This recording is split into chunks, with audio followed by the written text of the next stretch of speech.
Welcome to the deep dive. Today we're looking into a case that just completely captured public attention, and for really disturbing reasons. The story of Gypsy Rose Blanchard and the murder of her mother, Dee Dee. It's a story that starts with what looked like a devoted mother caring for a severely ill child. But the reality underneath was something else entirely.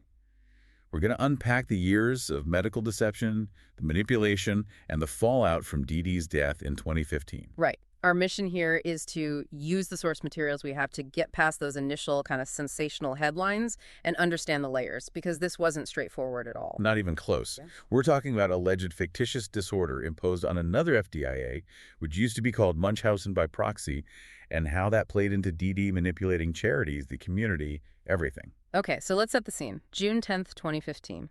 Dee Dee Blanchard is found murdered in her home in Springfield, Missouri. The immediate suspects: her daughter Gypsy Rose, who everyone thought was wheelchair-bound and chronically ill, and this boyfriend nobody knew she had, Nicholas Godejohn. And that's where the first major twist hits. The initial reports painted it almost like some kind of financial fraud gone wrong, because suddenly Gypsy wasn't sick. Police revealed she could walk perfectly fine, she seemed healthy. Imagine the shock for the community that had supported them for years. They thought they knew this family, this tragic mother-daughter pair. Exactly. The narrative flipped overnight, from helpless victim to potential fraudster and killer. But then, as more details came out, it shifted again, didn't it? It really did. The story became about this alleged long-term horrific abuse where Dee Dee apparently forced Gypsy to fake all these illnesses for years. And that's where FDIA comes in. The sources strongly suggest Dee Dee's behavior fits this pattern. A caregiver, Dee Dee in this case, invents or induces illness in someone under their care. Why? What's the motivation there? It's usually about the caregiver's own psychological needs. They get attention, sympathy, maybe admiration for being such a devoted, heroic figure caring for this sick person. Gypsy basically became, well, the prop for Dee Dee's narrative. A living prop? That's chilling. And the legal outcomes reflect how complicated this was. Gypsy Rose took a plea deal, right? Yeah, in 2016.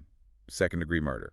She argued, years of abuse, extreme duress, got a 10-year sentence, and she was actually released on parole in December 2023 after serving about 8.5 years. But Nicholas Godejohn, the one who physically carried out the killing, his outcome was vastly different. Totally different. He went to trial in 2018, convicted of first-degree murder, life in prison, no chance of parole. The courts saw his role, his actions, very differently from Gypsy's. That contrast alone tells you how complex this case is. Okay, let's go back. How did this whole deception even start? Because it wasn't just a short-term thing. No, this was Dee Dee's life's work, essentially. She was born Claudine Pitre in Louisiana in 1967, married Rod Blanchard, Gypsy's dad, in 1990. He was only 17. Wow, young. And Gypsy Rose. Interesting name. Apparently, Rod was a big Guns N' Roses fan. They split up just before Gypsy was born in 91. Rod stayed involved, paid child support, but Dee Dee had custody. And the illness narrative started immediately. Almost instantly. Rod recalls Dee Dee being convinced Gypsy had sleep apnea when she was just 3 months old. Multiple tests showed nothing, but Dee Dee insisted. So right from the start, it was about Dee Dee needing Gypsy to be sick, not necessarily about Gypsy actually being sick. Seems that way. And she never really nailed down a single diagnosis. It was always this vague, unspecified chromosomal disorder, which, is actually quite clever if you're trying to maintain a lie. How so? Because it's hard to disprove. It let her invent new symptoms, new problems, constantly. Muscular dystrophy was one of the big ones she claimed later, and that became the justification for the wheelchair. Was there a specific moment Gypsy remembers being forced into the chair? Yes. The sources mention a really telling anecdote. Gypsy says when she was maybe 7 or 8, she had a minor fall off a motorcycle with her grandfather. Just scraped her knee, nothing serious. Okay. But Dee Dee apparently seized on it, took her to the doctors, and then told Gypsy that the doctors had said the injury meant she needed a wheelchair. Permanently. Just like that, based on a scraped knee. Based on Dee Dee's story about the scraped knee.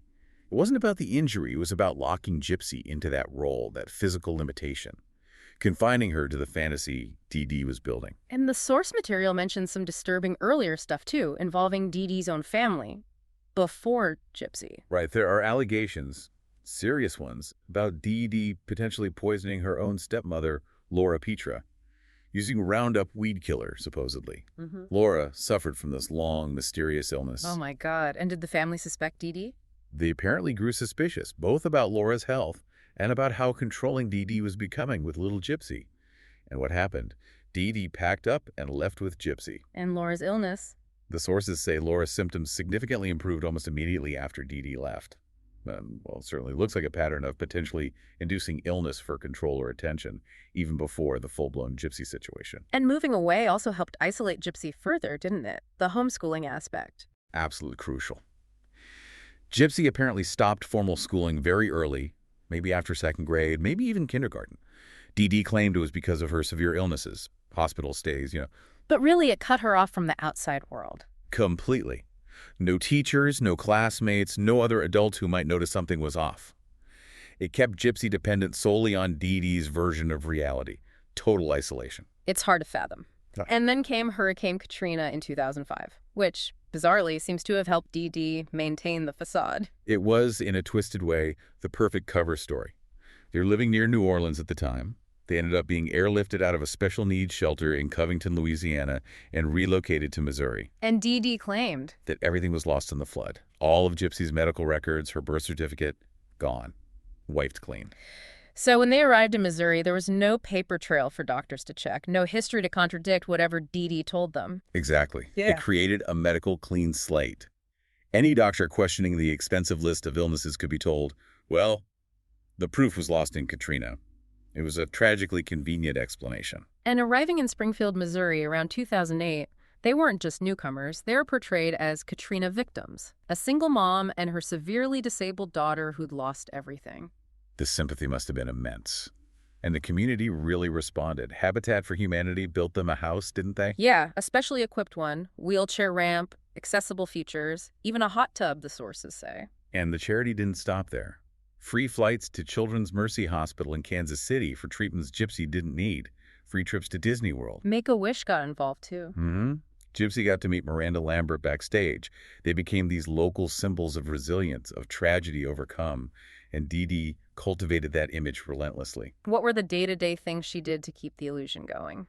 Visually, she kept Gypsy looking the part. Kept her small, about 5 feet tall.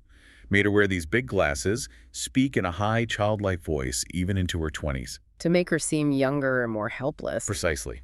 And the shaved head.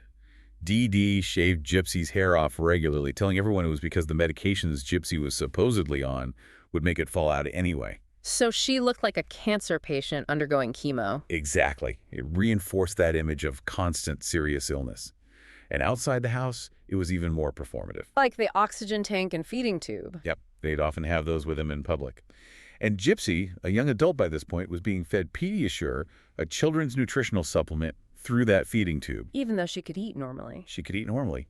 The feeding tube was purely for show, and the Pediasure kept her small and likely malnourished. And Dee Dee controlled the narrative about family, too. What about Rod, her father? Was he sending money? He was. Consistently. Sending $1,200 a month in child support. But Dee Dee told neighbors and others that he was this abusive drug addict who had abandoned them and sent nothing.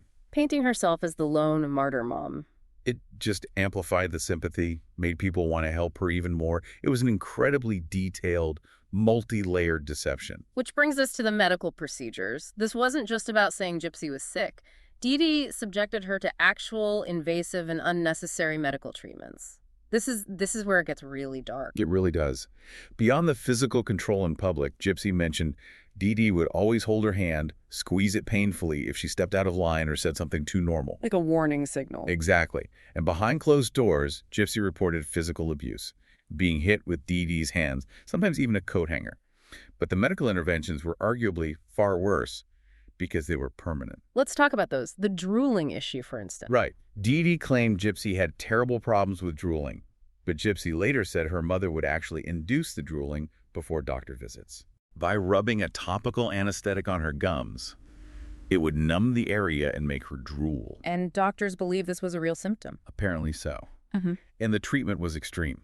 First, Botox injections into Gypsy's salivary glands to try and stop the drooling. That sounds awful. And then, when that wasn't enough, they surgically removed her salivary glands. They took them out.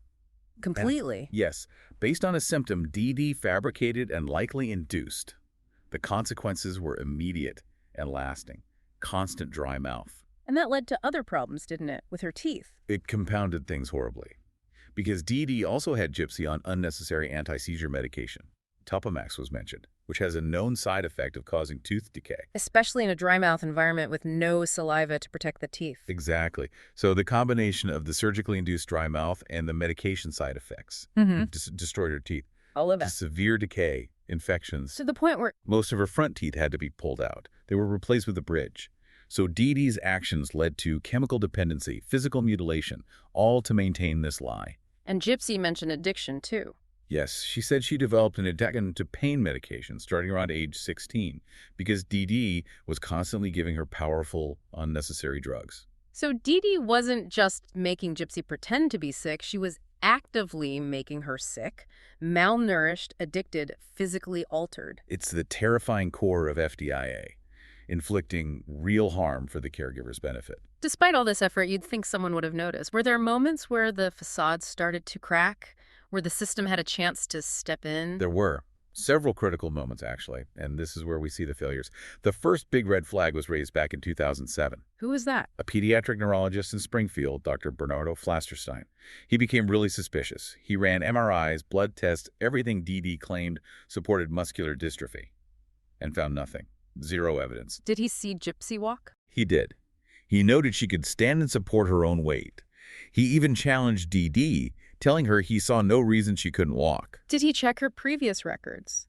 Because Dee Dee claimed they were lost in Katrina. He actually managed to track down doctors in New Orleans. He confirmed that the original muscle biopsy Dee Dee always cited. It was negative. There was never proof of muscular dystrophy. So Flasterstein knew something was seriously wrong. What did he suspect? He wrote it in his notes. Factitious disorder imposed on another.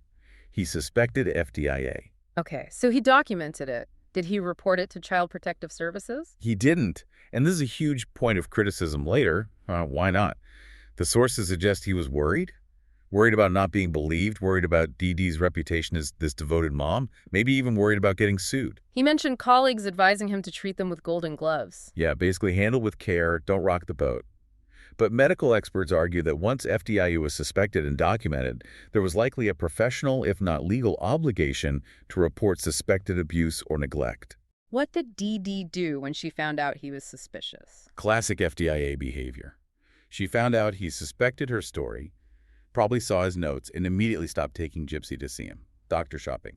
Find someone who won't question the story. So one system failure there, were there others? Law enforcement. Yes, in 2009. An anonymous tip came into the police. The caller pointed out different names, different birthdays being used for Gypsy, and suggested she was much healthier than Dee Dee claimed. So police did a wellness check? They did. But Dee Dee charmed them, basically. She spun a story about needing to use false information to hide from an abusive ex-husband, meaning Rod. Did they check with Rod? Doesn't seem like it. They apparently bought Dee Dee's story, reported that Gypsy seemed genuinely mentally disabled, and closed the file. Another missed opportunity. And Dee Dee was manipulating Gypsy's age too? Massively. She forged a birth certificate saying Gypsy was born in 1995, not 1991. Kept her legally a minor, perpetually dependent. Gypsy apparently saw her real birth date somewhere and was confused. She didn't know her actual age for years. This must have been when Gypsy really started to realize something was wrong. Did she try to get away? She did. A significant attempt happened in 2011. Gypsy, who was secretly using the internet, met a man online. She planned to run away with him to Arkansas. This was apparently when she first learned she was actually 19, not 14 or 15 like her mother claimed. Did she make it? She got away briefly, but Dee Dee tracked her down. And the punishment, according to Gypsy, was severe. Dee Dee allegedly smashed her computer and phone with a hammer. To cut off her connection to the outside world again. Yes, and threatened to smash Gypsy's fingers, too. Then, Gypsy claimed she was physically restrained, tied or leashed to the bed, and possibly starved for about 2 weeks. That's horrific. Just complete terror and control. The desperation was clearly building. Later that same year, June 2011, Gypsy did something drastic. What was that? She got a BB gun. She apparently thought it was a real gun, and she shot her mother with it 10 times. She shot Dee Dee with a BB gun. Yes. Dee Dee wasn't seriously hurt, obviously, but it shows Gypsy's state of mind. And Dee Dee's reaction. She claimed the injuries were from a robbery attempt near a Walmart. She just absorbed it into her victim narrative, covered it up instantly. Exactly. Even Gypsy's own act of violence couldn't break the narrative Dee Dee controlled. So direct escape failed, violence failed. What was left? That's where Nicholas Godejohn comes in, isn't it? Right. Around 2012, Gypsy is back online secretly, late at night when Dee Dee's asleep. She meets Nicholas Gojon from Wisconsin on a Christian singles website. What do we know about him? The sources paint a picture of someone quite vulnerable himself. Definitely. Described as lonely, history of mental health issues, including an autism spectrum disorder diagnosis. He also had some minor past offenses, public indecency, carrying a concealed knife. And crucially, his IQ was later tested at 82. Borderline intellectual function. Yes, suggesting potential issues with judgment, planning, understanding consequences. And their online relationship was intense. Very. Gypsy confided in a neighbor, Aaliyah Woodmansee, about it. It involved a lot of fantasy, shared secrets. Sources mention BDSM elements in their messages, though who initiated that seems disputed between Gypsy and Gojon later. Did Aaliyah, the neighbor, take it seriously? Not really, because Aaliyah still believed Gypsy was this young, severely disabled girl. She apparently dismissed their talk of eloping and building a life as just, fantasy role-playing. But it became real. They met in person. Yes, March 2015. Gypsy apparently stole some money, maybe from the child support checks, and paid for Gojon's bus ticket to Springfield. How did they meet? In costume, actually, at a movie theater, to see Disney's live-action Cinderella. Very surreal detail. Was there intimacy then? The sources seem conflicted. Highly conflicted. Gojon claimed they had consensual sex in a handicapped bathroom stall at the theater. Gypsy has consistently denied that, or stated any physical encounters weren't fully consensual on her part. That becomes a major point later in his trial. But the meeting definitely solidified something. It seems to have accelerated the planning for Dee Dee's murder.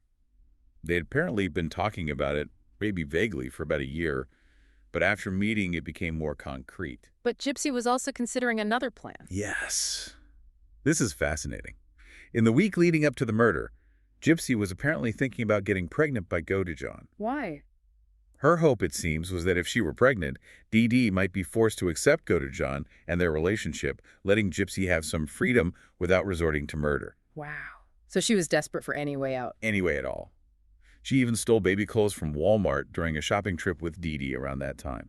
She was preparing for either outcome pregnancy or murder, whichever path opened up first. That really shows her psychological state. Trapped, desperate, planning for radically different futures simultaneously. And ultimately, the murder plan went ahead.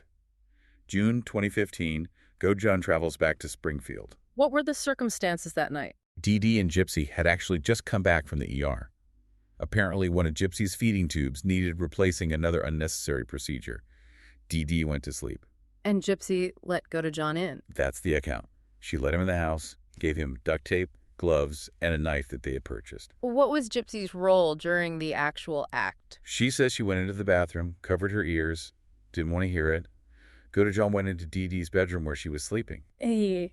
He stabbed her 17 times in the back. Yeah. He was brutal, violent, but likely quick as she was asleep. Okay. Now the immediate aftermath, again, conflicting stories, about what happened between Gypsy and Gojon. Yes, significantly. Gojon testified later that they had consensual sex in Gypsy's bedroom right after the murder. But Gypsy alleged something very different. Very different and deeply disturbing. She alleged that Gojon raped her. She claimed he told her he was fulfilling a fantasy he'd had about raping Dee Dee, but was doing it to Gypsy instead. She even said she cried out for her mom during the assault. That is a horrific claim, Yeah. And a huge point of difference in their accounts. What did they do after that? They cleaned up minimally, took about $4,400 in cash, mostly Rod's child support money that Dee Dee had saved, and fled to a motel nearby. Did they take the murder weapon? No, they mailed it back to Gojon's home in Wisconsin from Springfield, trying to get rid of evidence locally. Then they took a bus to Wisconsin. How were they caught so quickly then? Gypsy made a critical mistake. She logged into Dee Dee's Facebook account, they had a joint account actually, and posted some really alarming things. Like what? Things like, "That bitch is dead," and some other crude posts. It was completely out of character for the account. And that raised alarms. Immediately.